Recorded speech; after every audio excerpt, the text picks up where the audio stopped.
बहुत लंबी लिस्ट है भाई, बहुत लंबी लिस्ट है। तो what I was doing was, मैं ये सोच रहा था कि थेरेपी के अंदर इतने कम लोग आखिर क्यों जाते हैं, उनको समझ में क्यों नहीं आता, अवेयरनेस इतनी कम क्यों है। I had a lot of questions and I thought कि भाई इसका एक जवाब तो निकालना पड़ेगा। लोगों तक ये बात पहुंचाना बहुत जरूरी है कि थेरेपी के लिए क्या काम करती है, उनके लिए कैसे हेल्पफुल है। बट इंस्टाग्राम और सब जगह पे जो कंटेंट में देख रहा हूँ, इट इज ओनली अबाउट कि एंजाइटी क्या है और ये चीज़ें आपको क्या सिम्टम्स होनी चाहिए, इन चीज़ों को कैसे देखना चाहिए। But the main thing that you need to understand is the view point of a therapist. The view point of a therapist कि भाई वो थेरेपी करते टाइम क्या सोचता है और उसके सामने ऐसा क्या आता है जो आपको ट्रीटमेंट दे रहा है, और उसके सामने क्या चैलेंजेस हैं, कैसी चीज़ें होती हैं। All of that is required for you to understand what therapy is all about actually. Now, in this series, what I'm going to do is I'm going to give you that.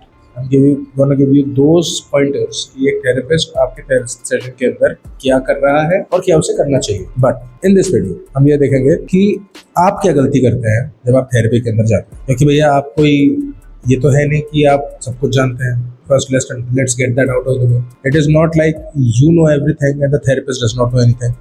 I know आपका pressure ज़्यादा है, I know mental trauma है, बहुत आपकी life tough रही है, आपके साथ बहुत बुरा हुआ है जीवन। मैं मान रहा हूँ इस चीज़ को, मैं ये नहीं कह रहा गलत कर रहा हूँ। बट आपको ये समझना जरूरी है कि आपके पार्ट पे जो गलतियाँ हो रही हैं, अगर आप उसे फर्स्ट हैंड रेक्टिफाई करके थेरेपी में जाओगे, it will help you better. तो लेट्स स्टार्ट। सबसे पहले हम बात करते हैं एक्सपेक्टेशन की। आप एक्सपेक्ट कर रहे हो कि थेरेपी में जाओ और मुझे कुछ ऐसा सिस्टम पता पड़ जाए, मुझे कुछ ऐसे पॉइंटर्स, ऐसे टिप्स मिल जाए जिससे कि मेरे को इंस्टेंट रिलीफ मिले, जिससे मेरे को अभी शांति मिल जाए, बस अभी चाहिए, ग्रेटिफिकेशन चाहिए आपको। अब इसमें देखो आप क्या कर रहे हो, आप सिर्फ ग्रेटिफिकेशन मांग रहे हो, आप उस चीज का सोल्यूशन नहीं मांग रहे हो। क्योंकि सोल्यूशन में वक्त लगता है भाई, प्रॉब्लम जितनी बड़ी है सोल्यूशन में टाइम तो लगेगा ना। आप कह रहे हो कि मेरी प्रॉब्लम का अभी सोल्यूशन दे दो, ये आपकी इंस्टिंक्ट बोल रही है कि मेरे को सोल्यूशन तो अभी चाहिए, और अगर अभी सोल्यूशन नहीं मिल रहा मतलब वो सोल्यूशन, वो प्रोसेस मेरे लिए ठीक नहीं है। ऐसे कैसे होगा? How will that happen? आप ये भी तो सोचो कि आपने किसी प्रॉब्लम को इतने समय में डेवलप किया है और उसको आप एकदम से कैसे उड़ा दोगे? It's like a habit, it's a behaviour, और उस बिहेवियर को खत्म होने में उतना समय लगेगा जितना कम से कम आपने उस बिहेवियर को डेवलप करने में दिया है। इस चीज को समझना आपके लिए बहुत जरूरी है। एक्सपेक्टेशंस को आप हाई रख के आते हो,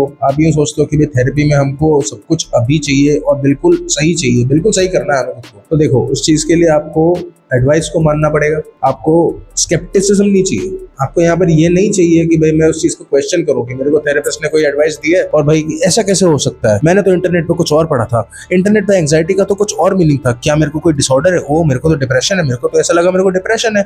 आप कैसे कह सकते हो कि मेरे को डिप्रेशन नहीं है? अरे भाई मैं ये पूछ रहा हूँ कि भाई तुम ये कैसे कह सकते हो कि तुम्हें डिप्रेशन ही है, कोई और प्रॉब्लम नहीं हो सकती? Can't it just be sadness? But नहीं, तुम उसको देख ही नहीं रहे हो, तुम अपने इमोशन को नोटिस ही नहीं कर रहे हो, उस चीज की रूट तक जा ही नहीं रहे हो। और जब तुम नहीं जा रहे हो तो तुम क्या डिफिकल्ट बना रहे हो? तुम अपनी प्रोसेस को डिफिकल्ट बना रहे हो। That is what you are doing. So in this series, I'll be covering such topics which will give you therapist का perspective in your therapy sessions and what your therapist should be doing to treat your symptoms. So if you like this kind of content, drop a like, share, follow और इसको उन लोगों तक पहुंचाओ जिनको therapy की सख्त जरूरत है। क्योंकि मुझे पता है तुम सबको जरूरत है, तुम्हें नहीं पता, मुझे पता है। नेक्स्ट वीडियो में मिलते हैं, ठीक है? टेंशन नहीं लेने का, अपन हेल्प करेंगे, कोई दिक्कत नहीं।